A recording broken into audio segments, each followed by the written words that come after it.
आज के इस वीडियो में हम समझने जा रहे हैं साइंस गियर चैनल में टॉपिक सबसे मोस्ट 2027 के लिए और क्या और उसमें है आयनिक यौगिक उत्कृष्ट गैस कैसे कैसे प्रश्न आ सकते हैं ये सभी समझाए जाएंगे आज इस वीडियो में, इसलिए अंत तक बने रहें। तो सबसे पहले आज हम बात करते हैं पिछली क्लास 9th की इलेक्ट्रॉनिक विन्यास। देखिए, सबसे पहले हम बात करते हैं कुछ तत्व, जैसे मान लीजिए पहला लिया हमने सोडियम।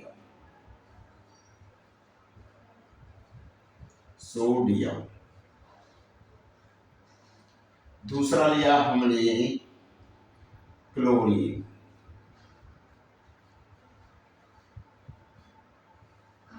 तीसरा लिया मैंने नियॉन। इन तीन की बात करते हैं। आपके कोर्स में 20 तक के आपको लर्न करने होते हैं, 9th में ही थी। अब बात करते हैं सोडियम का प्रतीक क्या है, Na। क्लोरीन का प्रतीक क्या है, Cl। नियॉन का प्रतीक क्या है, Ne। ठीक है। इलेक्ट्रॉन कितनी है, इलेक्ट्रॉन, ठीक है, इलेक्ट्रॉनों की संख्या, इलेक्ट्रॉन।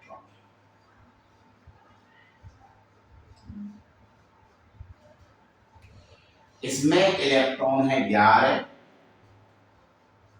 आपको 9th क्लास में ये बताया गया होगा कि 20 तक में, जैसे पहले नंबर पे हाइड्रोजन है, दूसरे नंबर पे हीलियम है, जो नंबर होता है वही नंबर उसमें इलेक्ट्रॉनिक, यानी कि उसमें इलेक्ट्रॉन उतने ही होते हैं। तो सोडियम 11 नंबर पर है, इसलिए इसमें इलेक्ट्रॉनों की संख्या भी 11। क्लोरीन है 17 नंबर, नियॉन है 10 नंबर। ठीक है, ठीक है। अर्थात इनमें सोडियम में 11 इलेक्ट्रॉन है, क्लोरीन में 17 इलेक्ट्रॉन है, नियॉन में 10 इलेक्ट्रॉन। अब हम यहाँ क्या बताने वाले हैं, हम बताने वाले हैं इलेक्ट्रॉनिक विन्यास। इलेक्ट्रॉनिक विन्यास, विन्यास।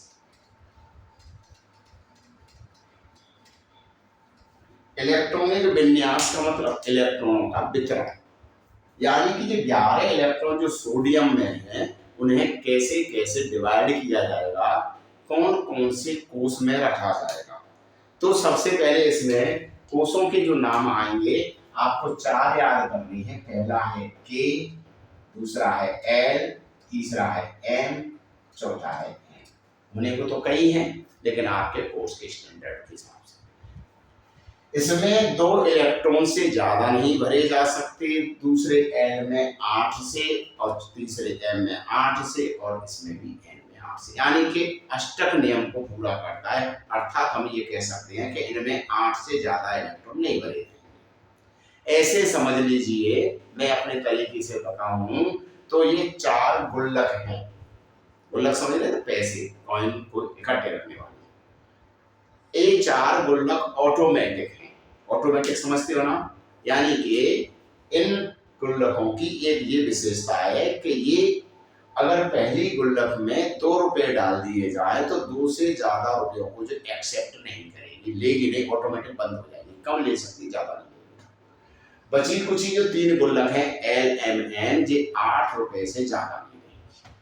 रुपए को हम इलेक्ट्रॉन मानेंगे, अर्थात यहाँ पर के में 2 इलेक्ट्रॉन से ज्यादा नहीं आएंगे, इनमें 8 से ज्यादा नहीं आएंगे। ये आपको याद, ठीक है।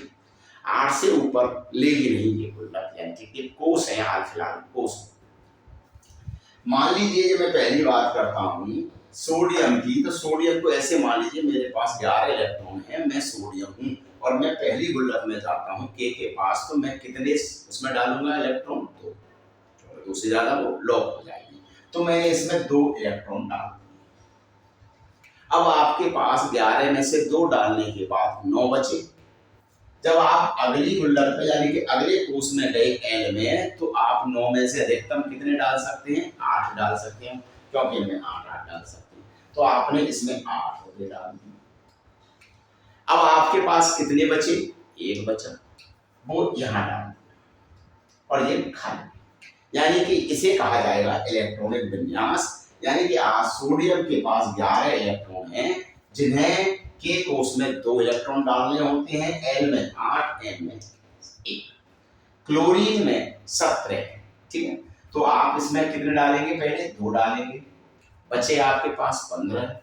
फिर आप इसमें 8 डालेंगे, बचे आपके पास 15 में से 8 गए तो 7, आप इसमें 7 डाल देंगे, ठीक है। नियॉन की बात करते हैं 10 में, इसमें आपने 2 डाले, बचे आपके 8, इसमें आप 8 डाल दिए। ये ऐसे सबसे पहले हमें अगर आयनिक यौगिकों को समझना है तो सबसे पहले ये इलेक्ट्रॉनिक विन्यास आपको आना चाहिए। इसके लिए आपको 9th क्लास की बुक में भी दिया है, 20 तक आपको याद करने हैं, हाइड्रोजन से और कैल्शियम। वो इलेक्ट्रॉनिक विन्यास जब आप निकाल लोगे तब आपको ये आगे समझ में आएगा। तो सबसे पहले अब इसमें क्या समझना है, ये जो सबसे पहला कोष ये है, दूसरा ये है, तीसरा, तो सबसे जो अंतिम कोष है उसे बाह्यतम कोष कहते हैं। कौन सा कोष कहते हैं? बाह्यतम कोष।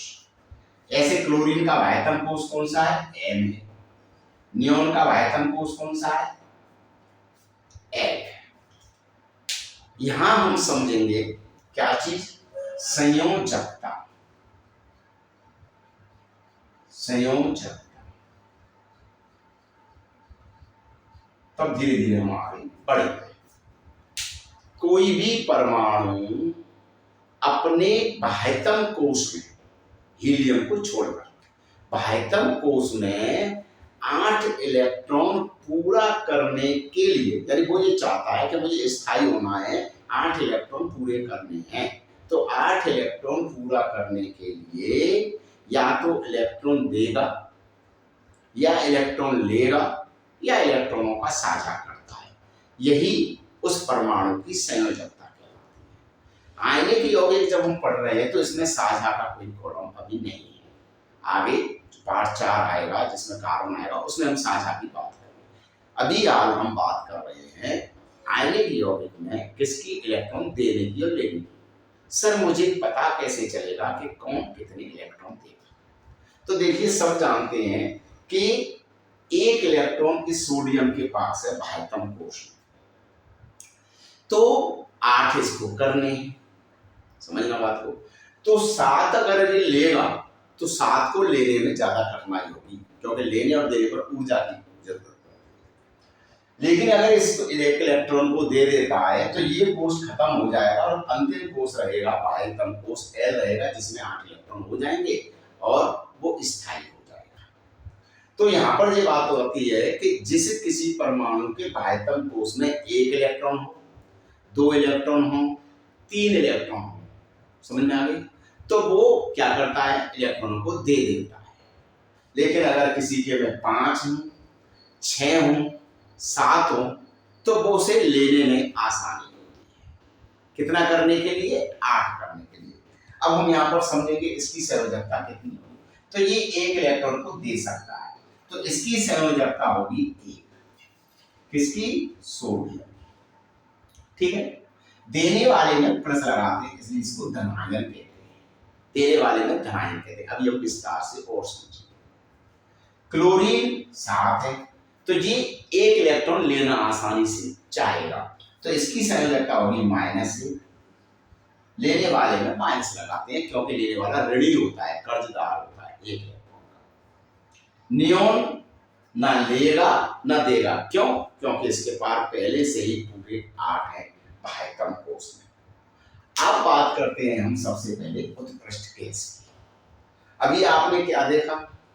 कुछ ऐसे परमाणु भी प्रकृति में है जो इलेक्ट्रॉन लेते हैं, कुछ ऐसे भी हैं जो इलेक्ट्रॉन देते हैं बाह्यतम कोष में, कुछ ऐसे भी हैं जो ना लेते हैं ना देते हैं। जो लेते हैं और वो देते हैं, वो क्या क्यों लेना देना चाह रहे हैं? उत्कृष्ट गैस, यानी कि अपने 8 इलेक्ट्रॉन बाह्यतम कोष में पूरा करने के लिए लेना देना चाह रहे हैं। जिनके बाह्यतम कोश में 8 इलेक्ट्रॉन हैं उन्हें हम उत्कृष्ट गैस कहते हैं। अब बात करते हैं उत्कृष्ट गैस की।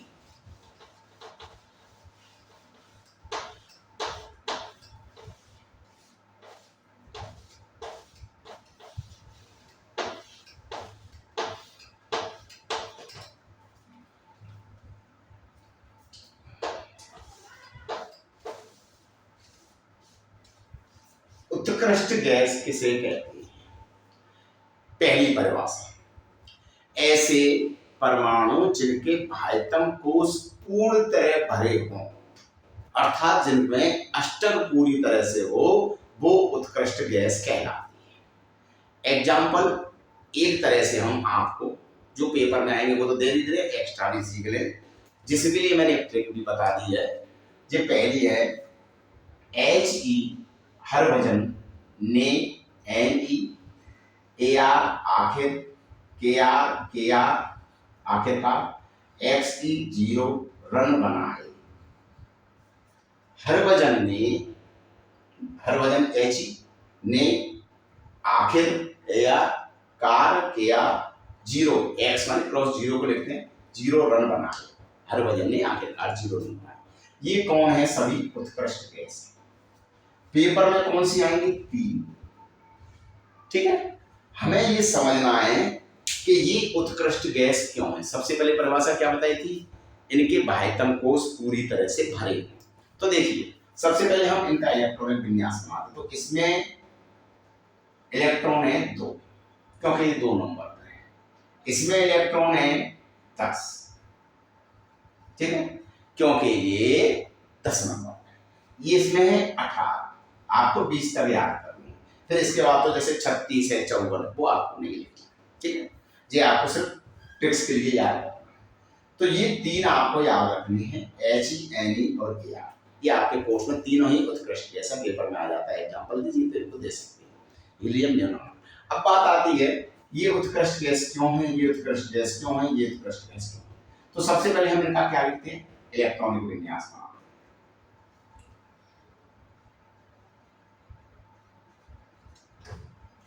देखें, अब बताइए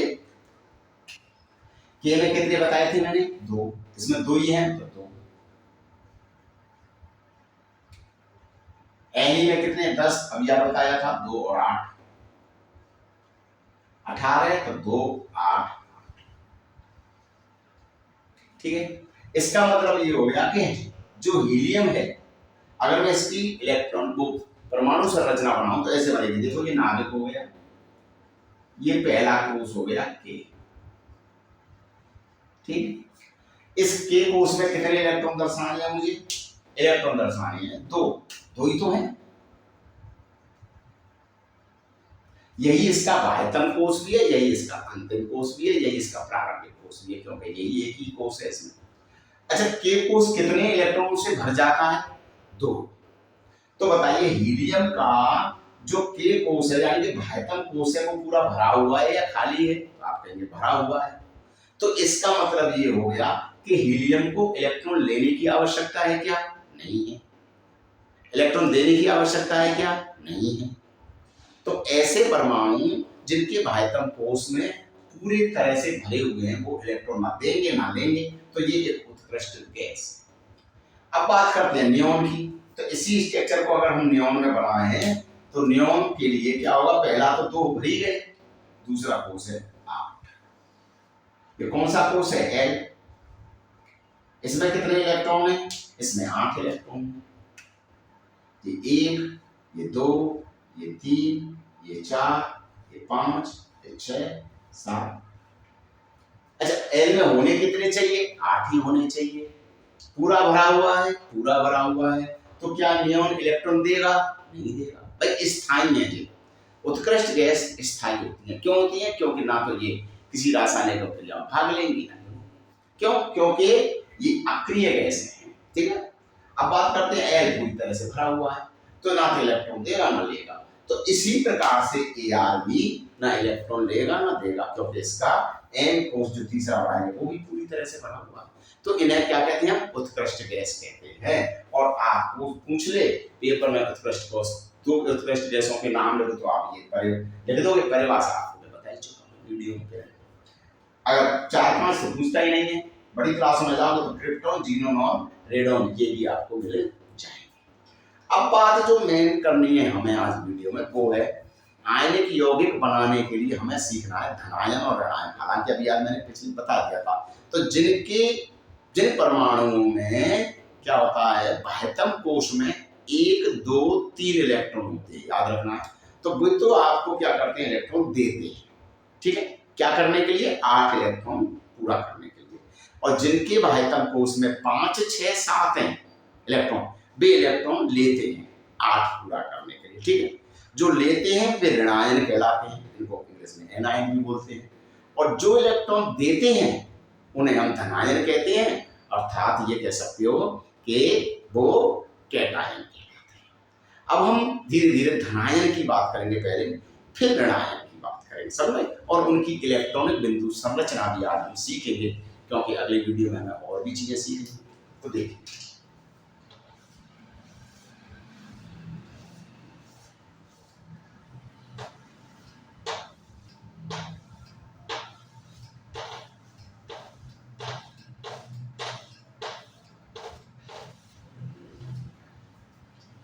देखिए सबसे पहले आज हम बात कर रहे हैं धनायन की, ठीक है।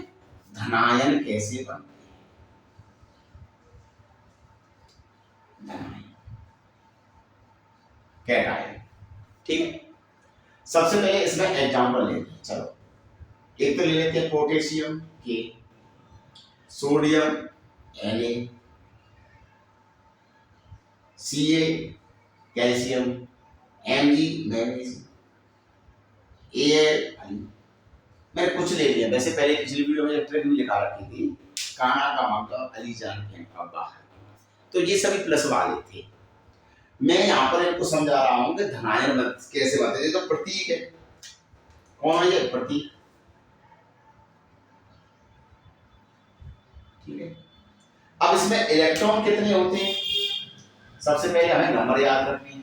तो मैंने कहा था 20 तक आप याद कर लीजिए इलेक्ट्रॉन की संख्या। तो इलेक्ट्रॉन कितने होते हैं, के 19 नंबर पर है, 19 होती है। Na 11 नंबर पर है, 11 होते हैं। कैल्शियम 20 नंबर पर है, 20 होते हैं। मैग्नीशियम 12 नंबर पर है, 12 होते हैं। एल्यूमिनियम 13, और भी हैं, ठीक है। लेकिन आपको कुछ उदाहरणों से समझना है अच्छी तरह से। अब हमें क्या करना है, थोड़ी देर पहले आपको बताया था, आपको इलेक्ट्रॉन वितरण करना है, KLM, ठीक है। इलेक्ट्रॉन वितरण, इलेक्ट्रॉन वितरण में क्या करना है आपको, तो आप देखिए थोड़ी देर पहले बताया, के पास, पोटेशियम के पास 19 इलेक्ट्रॉन है।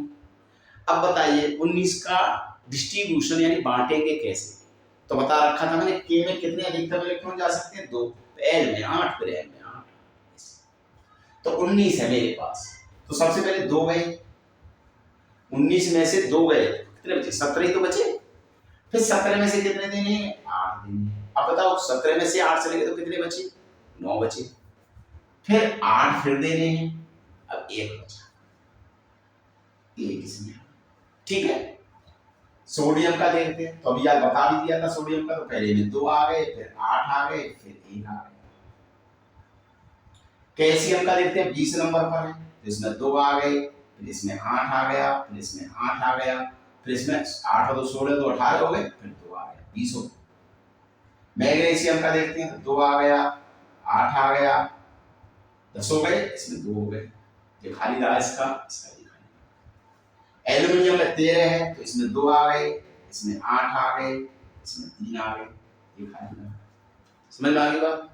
अब बात यहां पर आती है कि इनकी बाह्यतम कोश में कितने इलेक्ट्रॉन है। देखो पोटेशियम के बाह्यतम कोश N है, इसमें इलेक्ट्रॉन है 1। सोडियम का बाह्यतम कोश M है, इसमें इलेक्ट्रॉन है 1। कैल्शियम का बाह्यतम कोश N है, इसमें इलेक्ट्रॉन है 2। मैग्नीशियम का बाह्यतम कोश M है, इलेक्ट्रॉन है 2। एल्यूमिनियम का बाह्यतम कोश M ही है, लेकिन इलेक्ट्रॉन है 3। थोड़ी देर पहले मैंने क्या कहा था, जिनके बाह्यतम कोष में 1, 2 या 3 इलेक्ट्रॉन है, 1, 2 या 3 इलेक्ट्रॉन है, वे ही धनायन बनाएंगे। समझ में आ गई बात। अब बात करते हैं कि इन्हें इलेक्ट्रॉन बिंदु संरचना कैसे दिखाएं। इलेक्ट्रॉन बिंदु संरचना, तो इनकी कोई पूछे मुझसे पोटेशियम की इलेक्ट्रॉन बिंदु संरचना, तो मैं यहाँ पे लिख देता हूँ इलेक्ट्रॉन बिंदु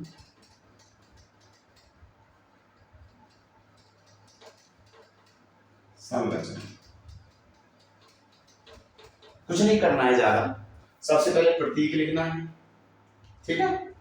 सबसे पहले क्या लिखना है, प्रतीक। जैसे आपने प्रतीक लिखा के, तो के हो गया इसका। अब ए है बाह्यतम कोष में, सब नहीं दिखाने, बाह्यतम कोष वाले इलेक्ट्रॉन दिखाने। तो इलेक्ट्रॉनों को चाहे तो बिंदी से दिखा दिए, चाहे स्टार सा बना दिए क्रॉस। तो आपको बिंदी लगानी है जैसे, तो इसमें एक है तो एक बिंदी लगा दीजिए। क्या लगा दीजिए, एक बिंदी। चाहे ऊपर चाहे 4 लाइन है, 1, 2, 3, 4 दिशा होती है, कहीं जैसे लगाना है। हो गया, ये हो गई इसके इलेक्ट्रॉन। सोडियम की कोई कहता है, समझ में आ गया। तो सोडियम के लिए Na लिखना है, ठीक है। अब मुझसे कोई पूछ रहा था भाई Na की क्या बनानी है, इलेक्ट्रॉन बिंदु संरचना बनानी है, एक बिंदी लगा, ये की तो है इसका, ठीक है।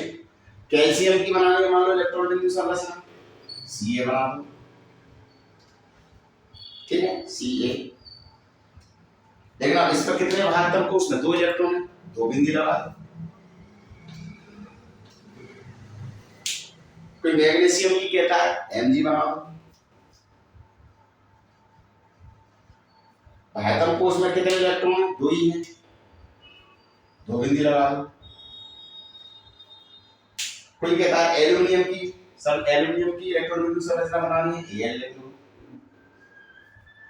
बिंदी कितनी दिखाई, 3। अब 3 बिंदी जब आ जाएगी तो एक साथ नहीं दिखानी, 2 एक साइड में दिखा दो, एक साइड में, यानी एक साइड में ज्यादा से ज्यादा 2 दिखा, इधर भी लिख सकते हैं, ऐसी कोई बात नहीं। समझे, ये इनकी इलेक्ट्रॉनिक बिंदु संरचना। अब मुझसे पूछा गया कि इलेक्ट्रॉनिक बिंदु संरचना के बाद कि इनका धनायन क्या बनेगा, धनायन।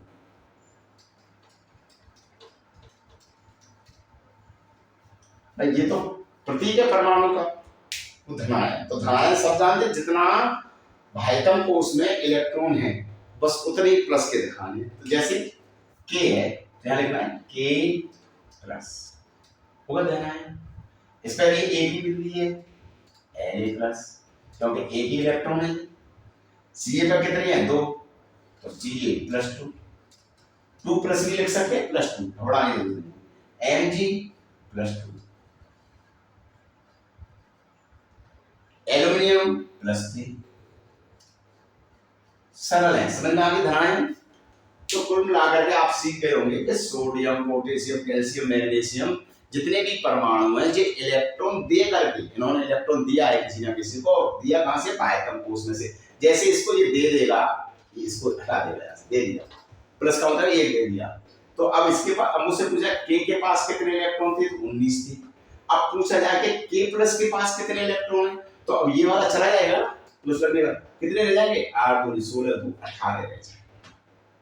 कोई पूछता है कि भाई सोडियम के पास, Na के पास कितने इलेक्ट्रॉन है, टोटल 11 हैं, लेकिन Na प्लस के पास कितने इलेक्ट्रॉन, एक कम हो गया, ये वाला 10 रह जाएंगे। कैल्शियम के पास टोटल 20 हैं, लेकिन जैसे ही ये Ca+2 बनाएगा, हट जाएगा, कितने रह जाएंगे, 18 रह जाएंगे। ऐसे मैग्नीशियम के पास 12 हैं वैसे, लेकिन Mg+2 के पास कितने हैं, 10 रह जाएंगे। ऐसे एल्यूमिनियम के पास वैसे 13 हैं, लेकिन Al+3 के पास कितने रह जाएंगे, 10 रह जाएंगे। हम जब ये दे देंगे तो सबने एक चीज सीख ली होगी कि जैसे ही दे देगा, ये कोष हट जाएगा, ये दे दिया, इसका ये कोष हट गया, उसने अभी हटाई दिया, उसने ये कोष हटा दिया, उसका ये कोष हट जाएगा देने के बाद। अब बाह्यतम कोष यही तो बनेगा देने के बाद। तो सबके बाह्यतम कोष जो बने हैं देने के बाद में, उनमें कितने इलेक्ट्रॉन है, 8। मैंने क्या कहा था, मैंने ये कहा था कि ये क्यों दे रहे हैं, अपना अष्टक पूरा करने के लिए। ये चाहते हैं कि हम पर बाह्यतम कोष में 8 इलेक्ट्रॉन रहे, चाहे देखे चाहे देखे। तो अभी हम धनायन समझ रहे हैं, जिनमें बाह्यतम कोष में 8 इलेक्ट्रॉन करने के लिए इन्होंने अंतिम कोष खो ही दिया था, पुराना वाला हटा दिया ना भैया, इनको ले जाओ। जब वो 2 इलेक्ट्रॉन या 1 इलेक्ट्रॉन जो 3 इलेक्ट्रॉन थे वे चले गए, जाने के बाद में सबको पता है वो कोष ही खत्म हो जाएगा। अब बात करते हैं ऋणायन की। ऋणायन को एनायन भी बोलते हैं। अब हम ऋणायन की बात करते हैं। तो देखो ऋणायन बनाएंगे हम, ठीक है। प्रतीक लिखते हैं कुछ ऋणायन वाले। और ऋणायन कौन बनाएंगे? जिनके भाइतम कोश में 5 इलेक्ट्रॉन, 6 इलेक्ट्रॉन और 7 इलेक्ट्रॉन, क्योंकि 8 वाला तो ना देता है ना लेता है, समझ में। और 4 वाला साझा करेगा, जिसकी पार्ट 4 में चर्चा होगी। तो अब हम ऋणायन बनाएंगे, कैसे बनते हैं, ठीक है, और ध्यान से समझेंगे ऋणायन।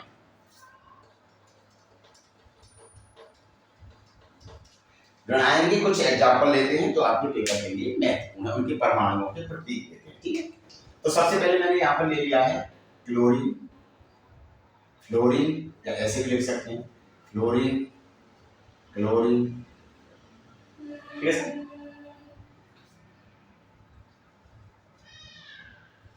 और ये हटा देते हैं,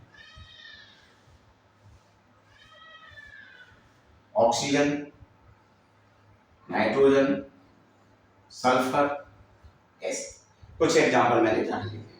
20 तक में से ही लिए, क्योंकि आपके पेपर में 20 तक ही ज्यादा पड़ेगा, इसलिए मैंने ज्यादा आगे के नहीं लिए, सिर्फ 20 तक है जो आपको याद करनी है। अब इनके नंबर बता देता हूँ। इसका जो नंबर है फ्लोरीन का वो 9 है, इसमें 9 नंबर पर, अर्थात इसमें 9 इलेक्ट्रॉन है। क्लोरीन 17 नंबर पर है, इसमें 17 इलेक्ट्रॉन। ऑक्सीजन 8 नंबर पर है, इसमें 8 इलेक्ट्रॉन। नाइट्रोजन 7 नंबर पर है, इसमें 7 होंगे। सल्फर 16 नंबर पर है, इसमें 16 इलेक्ट्रॉन। टोटल इलेक्ट्रॉन संख्या कितनी है? इसमें 9 है, इसमें 17 है, इसमें 8 है, इसमें 7 है, इसमें 16 है। अब इनको क्या करना है? डिस्ट्रीब्यूट करना है, KLMN, KLMN। तो बांटते हैं सबसे पहले के जैसे। तो 9 फ्लोरीन में इलेक्ट्रॉन, तो बताओ 2 तो इसमें आ गए, तो बचे कितने? 7। तो 7 यहाँ ले लो, दूसरे में L में ये होंगे ही नहीं। 17 तो 2 यहाँ आ गए, 8 यहाँ गए, तो यहाँ कितने बचे? 7, इसमें होंगे ही नहीं। 8 तो 8 वाले में कितने होंगे? 2 शुरू में आ गए, फिर कितने आएंगे? 6, ये होंगे ही नहीं। 7 वाले में 7, 2 और 5, ये होंगे ही नहीं। सल्फर 16 तो 2 और 8 10 तो हो गए, इसमें कितने होंगे? 6, ठीक है। इलेक्ट्रॉनिक विन्यास पहले जैसा है। अब मैंने क्या बताया था? जिनके भाइतम कोश में 7 है, 6 है, 5 है, ऐसे इलेक्ट्रॉन हैं वो 8 करने के लिए बचे कुछ जितने कम पड़ रहे हैं उतने इलेक्ट्रॉन दूसरे परमाणु से लेंगे, ठीक है। जैसे मान लीजिए इसके पास 7 है, तो 8 करने के लिए कितना चाहिए? 1 चाहिए, तो 1 लेगा दूसरे। किसी के पास 6 है भाइतम कोश में, तो वो 8 करने के लिए 2 लेगा, और लेने के बाद माइनस हो जाएगा, ठीक है। अब कैसे लेगा? तो इसके लिए आपको समझ गए कितने लेना है। इसको कितना लेना है? 1 लेना है। इसको कितना लेना है? 1 लेना है। इसको कितने लेने हैं? 2 लेने हैं। इसको कितने लेने हैं? 3 लेने हैं। इसको कितने लेने हैं? 2 लेने हैं, ठीक है। सबसे पहले बात करते हैं इलेक्ट्रॉन बिंदु संरचना की। इलेक्ट्रॉन बिंदु संरचना कैसे बनती है? तो सबसे पहले आपको क्या करना है? कोई प्रतीक लिखना है, F। इसमें कितना लिखना है? Cl लिखना है। इसको क्या लिखना है? O लिखना है। इसको कितना लिखना है? N लिखना है। इसको क्या लिखना है? S लिखना है। अब मैंने क्या बताया था? इलेक्ट्रॉन दर्शाने, जो भाइतम कोश में इलेक्ट्रॉन है वो दर्शाने हैं बस आपको। तो पहले धनायन में जैसे आपने बिंदी से दर्शा दी, तो इसमें क्रॉस से दर्शा दीजिए, तो चाहे तो आप बिंदी से भी दर्शा सकते हैं, लेकिन आगे चल के जब आदान प्रदान होगा तो उसमें समस्या आती है कौन सा कहाँ से है, तो आप इसको क्रॉस से दर्शा दीजिए। तो देखो मैं क्रॉस लगा देता हूँ, तो इसमें कितनी है? 7, तो 7 क्रॉस लगाए, तो कैसे बताए थे? 2 एक तरफ, फिर 2 एक तरफ, 4 हो गए, 2 एक तरफ, 6, 1 एक तरफ, हो गए 7। बिंदी भी लगा सकते हैं, ठीक है। इसमें भी 7 है, ऐसे ही 7, 2 एक तरफ, जी जरूरी नहीं है उधर ही लगानी, कैसे भी लगाना, 2 एक तरफ, 4, 6 और 1 7। इसमें 6 है, 6 इलेक्ट्रॉन दिखाने, 1 2 1 2 2 2 के पेयर बन गए, ठीक है। 5 है तो 2 2 के पेयर 2 जगह बन गए, एक अलग से लिख दो, चाहे सामने लिख दो। इसमें 6 है, 2 2 के 2 पेयर, फिर एक और पेयर, हो गया। तो ये इलेक्ट्रॉन कोई पूछेगा सल्फर की इलेक्ट्रॉन बिंदु संरचना बनाइए, ऐसे बना दीजिए, ठीक है। यानी कि सल्फर परमाणु के इलेक्ट्रॉन उसमें जानिए क्रॉस की बिंदी लगा सकते हैं हम। अब ऋणायन कैसे बनेंगे ये समझिए। तो सबसे पहले मैं लिख देता हूं FClOn और JS। अब ऋणायन कैसे बनेंगे, तो पहले पुराने वाले जो इलेक्ट्रॉन है वो लिख देता हूं, 7 ही तो थे, 2 4 6 7, इसमें भी 7 थे, 2 4 6 7, इसमें 6 थे, 2 4 6, इसमें 5 थे, 2 4, इसमें 6 थे, 2 4 6। अब क्या करना है आपको, अब आपको इनको एक ब्रैकेट में रखना है, ऋणायन को बनाना ऐसे ऐसे ऐसे ऐसे ऐसे, ठीक है। अब ऋणायन बनेगा कैसे, मैंने कैसे बताया था, 7 है इसके पास और 8 करने कितने इलेक्ट्रॉन चाहिए, एक लेगा किसी और से, एक किससे लेगा, धनायन से, ऋणायन से नहीं लेगा, धनायन से, वही तो दे सकता है धनायन। तो वो धनायन से जो लेगा तो उसको मैंने किससे दिखाया था, बिंदी से। तो यहाँ पर आप एक बिंदी दिखा दीजिए, ठीक है। तो क्या दिखा दीजिए, बिंदी दिखा दीजिए। तो यहाँ पर एक बिंदी, जैसे यहाँ पर पोलर बनना है तो यहाँ एक हो गया 8वां इलेक्ट्रॉन। इसमें भी एक ही कम पड़ रहा है, 8वां इलेक्ट्रॉन। इसमें कितने पड़ रहे हैं, 2 कम, 2 इलेक्ट्रॉन। इसमें कितने कम पड़ रहे हैं, 5 है, 3 इलेक्ट्रॉन, तो एक यहाँ, इसमें कितने 2 कम, 2 इलेक्ट्रॉन हो गए। देखो ध्यान से, 7 है, एक इलेक्ट्रॉन दिखा दिया, धनायन से लिया, धनायन हमने बिंदी से दिखाया। इसमें भी 7 है, इसमें भी 1 लिखाया। इसमें 6 है, इसमें 2 दिखाए। इसमें 5 है तो इसमें 3 दिखाई बिंदी। इसमें 6 है तो इसमें 2 है। अब ये ऊपर लिखनी है, 1 है तो माइनस का 1, 1 को भले लिखिए चाहे मत लिखिए, माइनस का 1, माइनस के 2, माइनस के 3, माइनस के 2। ये इलेक्ट्रॉन बिंदु संरचना बन गई। आप समझ गए होंगे कि धनायन और ऋणायन बनाते कैसे हैं। अगले वीडियो में आप सीखेंगे इनसे आयनिक यौगिक कैसे बनते हैं, सहसंयोजक आयनिक यौगिकों के गुणधर्म क्या हैं, ये सभी चीजें हमें ध्यान से सीखनी है। तुरंत पहचान करेंगे कि आयनिक यौगिकों को बिना किसी फॉर्मूले के 2 मिनट में नहीं 1 मिनट में कैसे पहचाने कि ये एक आयनिक यौगिक है। समझ में आ गई बात। बस सब्सक्राइब कीजिए, पूरे वीडियो को देखिए जिससे आप सीखें और गारंटी हमारी दुनिया में यूँ समझ लीजिए 100 में से 100 नंबर आपको दिलाने की जिम्मेदारी मेरी। बस हर वीडियो को बड़े ध्यान से समझना और सीखना है और पेपर टाइम से पहले आपको इम्पोर्टेंट क्वेश्चन बारी बारी से मिलते चले जाएंगे, लेकिन उसके जवाब आपको हर इन वीडियो में से ही मिलेंगे, ये समझ लीजिए। तो इन्हें ध्यान से सुने और समझें। थैंक यू, धन्यवाद।